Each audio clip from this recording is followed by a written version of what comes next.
So in this video, we're going to talk about solving equations, okay?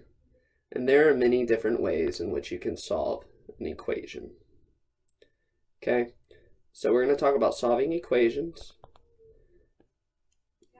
And basically, I'm going to start off with a very, very complex one, okay? So if I have 3 times x plus 2 equals 9,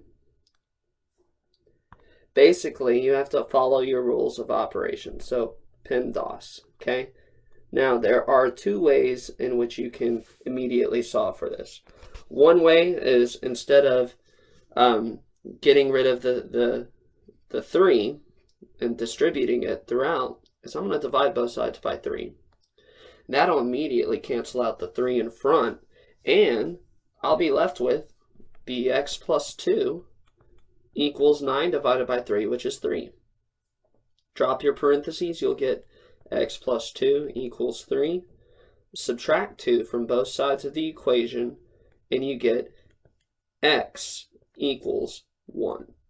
Now the cool thing about it is plus 2 minus 2 is the same thing as 0, so it'll cancel out.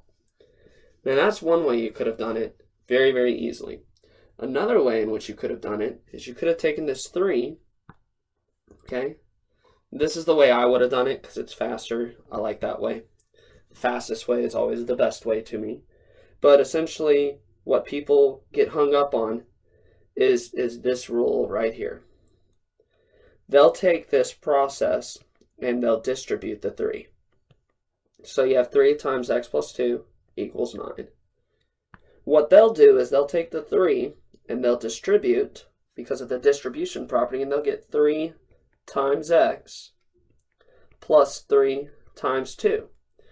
Now, it's not a bad thing to do that. You're still following your order of operations, okay? You'll get 3x plus 6 equals 9, okay? You subtract 6 from both sides, obviously. Okay, and I like to use these T-charts to know what I'm doing. That'll cancel out. You'll be left with 3x equals 9 minus 6, which is 3. Divide both sides by 3 to cancel out the 3 in front of the x. And you'll get x equals 3 divided by 3, which equals 1.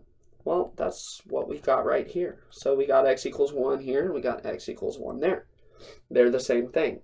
So that is one way in which you can solve equations. And this is just a really, really quick example of solving equations.